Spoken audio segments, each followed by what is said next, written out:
इस कहानी में हम देखते हैं एक डॉक्टर एक लड़के को किडनैप करके अपना बदला लेता है, उसका जेंडर चेंज करके, यानी उसे लड़के से लड़की बना देता है। लेकिन क्यों? आखिर उस लड़के ने ऐसा क्या कर दिया था? आइए जानते हैं इसके पीछे का राज। हमें एक प्लास्टिक सर्जन दिखाया जाता है जिसका नाम रोबोट था। वो एक मीटिंग में होता है जहाँ काफी ज्यादा साइंटिस्ट आए हुए होते हैं। वो उनको बता रहा होता है कि मैंने इंसानों के जैसे एक आर्टिफिशियल स्किन तैयार की है। ये बिल्कुल इंसानों के स्किन की तरह है, आप इसमें कोई भी फर्क नहीं कर सकेंगे। साथ ही साथ वो ये भी बताता है कि मेरे घर में एक लैब है जिसमें मैं सारे एक्सपेरिमेंट करता हूँ। ये स्किन जले हुए लोगों के लिए बहुत यूजफुल है। हम उनको एक नई स्किन लगाकर दोबारा से ठीक कर सकते हैं। इस पर कोई भी मच्छर या कोई भी इंसेक्ट नहीं काट सकता क्योंकि इसकी लेयर बहुत ज्यादा मोटी है। उसके इस एक्सपेरिमेंट को वहाँ बैठे लोग काफी अप्रिशिएट करते हैं। लेकिन वहाँ के प्रेसिडेंट उसे बाद में पूछते हैं कि तुम स्किन बनाने के लिए क्या यूज करते हो? तो रोबोट कहता है जानवरों का खून। वो कहता है मैं इंसानों को नुकसान नहीं पहुंचा रहा हूँ, बल्कि मैं तो उन्हें बचाने के लिए काम कर रहा हूँ। प्रेसिडेंट कहता है लेकिन फिर भी ये गलत बात है, क्या तुमने अभी तक किसी पर ट्राई किया है इसको? तो रोबोट कहता है जी हाँ, ट्राई करने के बाद ही मैं आपको बता रहा हूँ कि ये इंसान की स्किन से बिल्कुल मैच होती है। रोबोट उसे ये भी बताता है कि मैंने सीक्रेटली एक इंसान पर ट्राई किया है। तो प्रेसिडेंट कहता है तुमने बहुत गलत किया है, तुम्हें हम सबको बताना चाहिए था कि तुम अपने घर में किसी भी इंसान पर कोई भी एक्सपेरिमेंट कर दोगे, और अगर सोचो एक्सपेरिमेंट फेल रहता तो तुम्हारा क्या होता। किसी इंसान के डीएनए के साथ तुमने छेड़खानी की है, तुमने उसका डीएनए किसी और के साथ मैच कर दिया है, और तुम जानते हो ना कि साइंस में ये करना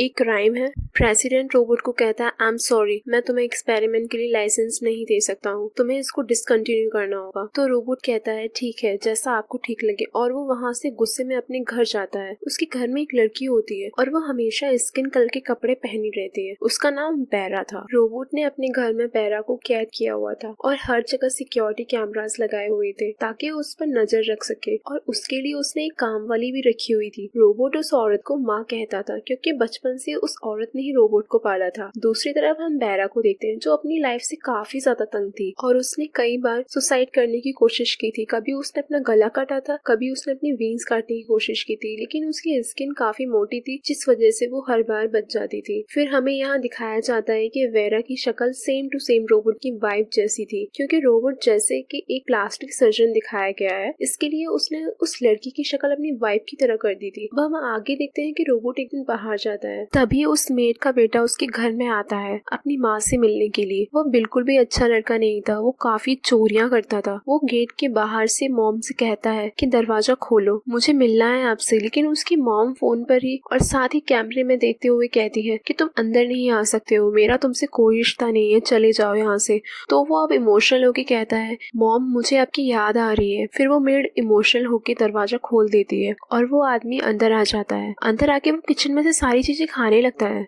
फिर तभी वो एक एलसीडी पर देखता है कि कोई लड़की है जिसकी शक्ल बिल्कुल रोबोट की वाइफ से मिल रही है। वो कहता है कि ये तो मर गई थी, ये यहाँ कैसे आ गई? वो उसके पास आता है और उसे टॉर्चर करता है, लेकिन फॉर्चुनेटली वहाँ पर रोबोट आ जाता है। ये सब देखकर रोबोट उस बुरे लड़के पर शूट कर देता है। फिर बैरा के पास जाके उसे कहता है तुम ठीक तो हो? यहाँ पर पहली बार रोबोट की फीलिंग में चेंज आया था बैरा के लिए, क्योंकि उसके साथ कुछ बुरा हुआ था और क्योंकि उसकी शक्ल उसकी वाइफ से मिलती थी तो ये सब होता हुआ देख नहीं पाया। उसके बाद रोबोट उस बुरे आदमी की बॉडी वहाँ से ले जाता है। इसके बाद मेड बैरा के साथ रहती है और उसे कहती है क्या मैं तुम्हें कुछ सच बताऊं? अगर वो बुरा लड़का मेरा बेटा है तो रोबोट भी मेरा सगा बेटा है। लेकिन वो जो बुरा बेटा उनका मर गया होता है, वो और रोबोट सगे भाई नहीं थे, यानी कि इन दोनों के फादर्स चेंज थे। होता क्या है कि उनका जो छोटा बेटा था वो काफी कम उम्र में ड्रग्स लेने लगा था, और दूसरी तरफ रोबोट के फादर काफी रिच थे, तो उन्होंने उसे मेडिकल करवाया और वो पढ़ लिख कर काफी अच्छा आदमी बन गया और उसने बहुत ही सुंदर लड़की से शादी कर ली। लेकिन उसके मर जाने के बाद रोबोट काफी टूट जाता है। वो बैरा को बोलती है इसलिए उसने तुम्हारी शक्ल अपनी वाइफ की जैसी कर दी। वो पत्थर दिल भी इसलिए है क्योंकि वह अंदर से बहुत टूटा हुआ है। लेकिन ये बात मेरे बेटे को भी नहीं पता है कि मैं उसकी माँ हूँ, क्योंकि शुरू से उसके फादर ने मुझे ऐसे रखा जैसे मैं घर की मेड हूँ। जब इसके बुरे बेटे को पता चलता है कि रोबोट ने इतनी प्यारी लड़की से शादी कर ली है तो वो बहुत ही जेलस होता है, उसे बहुत बुरा लगता है, और फिर वो धीरे धीरे उनके घर आना शुरू हो जाता है और रोबोट की वाइफ को अपनी बातों में ले लेता है। लेता है और एक दिन उसे अपने साथ बाहर ले जाता है। लेकिन अनफॉर्चुनेटली रास्ते में इन दोनों की गाड़ी का एक्सीडेंट हो गया और गाड़ी बहुत ही बुरी तरह जल गई और उसकी वाइफ वहीं मर गई और उस औरत का बुरा बेटा वहाँ से बचकर भाग गया। और जब रोबोट को ये बात पता चलती है तो वो अपनी वाइफ को घर ले आया क्योंकि वो उसे बहुत ज्यादा प्यार करता था और वो अपनी वाइफ से कहता है मैं तुम्हें ठीक कर दूंगा। वो उसे बहुत ज्यादा प्यार करता था और उसके लिए काफी ज्यादा लॉयल था। और फिर उसकी वाइफ को ये एहसास हो गया था कि वो गलत थी, लेकिन वो बेचारी काफी ज्यादा जल चुकी थी और वो इस वजह से बहुत उदास रहती थी। कमरे से बाहर भी नहीं जाती थी, कमरे में लाइट ऑफ करके वो हमेशा लेटी रहती थी और इसी वजह से उसके कमरे में कोई शीशा भी नहीं था, कहीं वो अपना फेस और बॉडी देखकर कहीं डर ना जाए। रोबोट और उसकी वाइफ की एक बेटी भी थी जिसे नहीं पता था कि उसकी मॉम के साथ क्या हुआ है। उसे लगता था कि उसकी मॉम किसी काम से बाहर गई है। एक दिन वो गार्डन में खेल रही थी, तभी रोबोट की वाइफ की आवाज सुनकर बालकनी में आ जाती है। बालकनी में लगी खिड़की के शीशे में वो अपने आप को देखकर बहुत डर जाती है और जोर से चीखती है और बालकनी से कूद जाती है, यानी कि वो सुसाइड कर लेती है अपनी बेटी के सामने। लेकिन उसकी बेटी, उसको नहीं पता था कि उसकी मॉम की ये हालत है। वो उसको देखकर डर जाती है और अपने सामने सुसाइड को देखकर वो बेचारी पागल हो जाती है। फिर उसे ठीक होने के लिए मेंटल हॉस्पिटल भेज दिया जाता है। अब रोबोट यहाँ पर काफी अकेला हो गया था, उसकी वाइफ नहीं रही थी और उसकी बेटी उससे दूर जा चुकी थी। अब वो मेड उसको यहीं तक कहानी सुनाती है। फिर हमें दिखाया जाता है कि रोबोट बेरा के साथ काफी अच्छा बिहेव करने लगा था। वो बेरा को सॉरी बोलता है कि मैंने जो भी तुम्हारे साथ किया वो गलत था। बेरा भी उसको बोलती है कोई बात नहीं, मैंने तुम्हें माफ किया। अब वो दोनों काफी अच्छे से और खुश रहने लगते हैं। एक रात जब वो दोनों सो रहे होते हैं, उन दोनों को एक सपना आता है। रोबोट अपने सपने में दिखता है क्योंकि वो अपनी बेटी से बहुत ज्यादा प्यार करता था, वो नहीं चाहता था कि वो जिंदगी भर मेंटल हॉस्पिटल में रहे, तो उसे वो अपने साथ एक शादी में लेकर जाता है। तभी वहाँ उसकी बेटी एक लड़के से मिलती है। अब उसकी बेटी 16 साल की हो चुकी थी, लेकिन अचानक से रोबोट को अपनी बेटी की चिल्लाने की आवाज आती है और जब रोबोट बाहर आता है तो वो देखता है कि एक लड़का वहाँ से भाग रहा होता है, यानी कि रोबोट के अकॉर्डिंग उस लड़के ने उसकी बेटी के साथ कुछ गलत किया और फिर वहाँ से भाग गया। रोबोट को कुछ समझ नहीं आता है और वो अपनी बेटी को वहाँ से लेकर हॉस्पिटल जाता है। डॉक्टर कहती है ये पहले से ही बीमार थी और अब इसके साथ ये हो गया तो इसके दिल में आदमी के लिए एक डर पैदा हो गया है और अब यहाँ आपसे भी इसलिए ही डर रही है, तो फिलहाल आप भी इसके पास ना आए। अब हम जानते हैं कि बेरा ने अपने सपने में क्या देखा। बेरा अपने सपने में शुरुआत में एक लड़की को देखती है जो एक बुटीक में था। ये वही लड़का था जो शादी की रात रोबोट की बेटी के साथ था और वहाँ से भाग गया था। दरअसल ये उसकी मदर की खुद की बुटीक थी जहाँ वो काम किया करता था। अब जब उस रात में रोबोट की बेटी से मिला तो उसे पता चला कि वो ड्रग्स लेती है और मेंटली कुछ डिस्टर्ब है, तो वो उसको समझाता है और कहता है कि तुम ठीक हो जाओगी और वो उसके साथ कुछ फ्रैंकी होता है। तभी उस लड़की ने चिल्लाना शुरू कर दिया, यानी कि रोबोट की बेटी ने, क्योंकि वो मेंटली डिस्टर्ब थी, वो लड़कों से घबराया करती थी।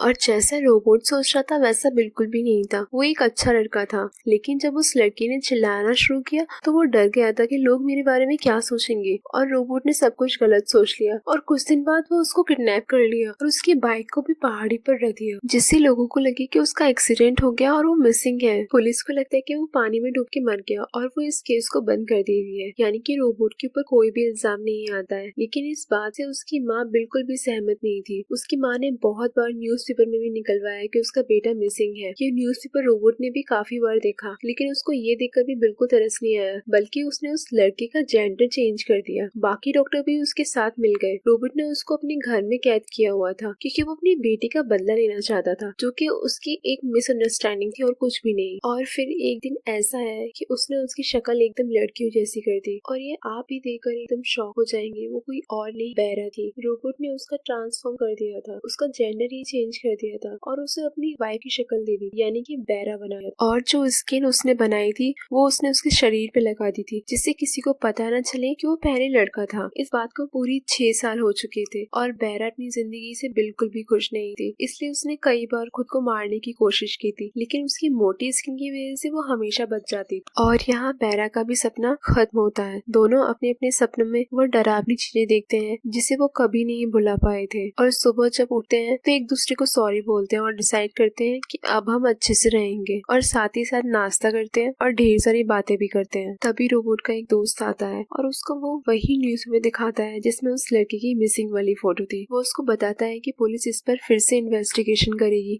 क्योंकि उसकी माँ चाहती है, और मुझे लगता है कि तुम बहुत ही जल्द पकड़े जाओगे क्योंकि तुमने उस लड़के से उसकी बिना मर्जी के उसका जेंडर चेंज किया। और तभी वहाँ बेरा आती है और उसको कहती है मैं ही हूँ वो लड़की जो पहले लड़का हुआ करती थी। और ये सब मेरी मर्जी से हुआ है और मैंने ही उन लोगों से कहा था कि मेरा जेंडर चेंज करो, और वो इस बात से रोबोट का दिल जीत लेती है। अब तो रोबोट का डर भी खत्म हो चुका था पुलिस का, और वो बेरा को कहता है कि अब तो मुझे बहुत ही ज्यादा अच्छी लगती हो और मेरा साथ देने के लिए थैंक यू। उसके बाद वो दोनों अपने अपने काम पर लग जाते हैं। फिर हम देखते हैं कि बेरा अपना कुछ सामान ढूंढ रही होती है, तभी उसे वह न्यूज में मिलता है जिसमें उसकी मिसिंग वाली फोटो थी जब वो लड़का हुआ करती थी, और फिर उसे फील होता है कि मेरी माँ इतने सालों से मुझे ढूंढ रही है और इसने मुझे 6 साल से यहाँ कैद कर रखा है। उसे अपनी पुरानी शक्ल देखकर सब कुछ याद आने लगता है। उसे ये सब सोचकर रोबोट पे बहुत ज्यादा गुस्सा आता है। वो ऊपर रूम में जाकर रोबोट पे गन से शूट कर देती है। रोबोट अब अपनी आखिरी सांसें ले रहा था।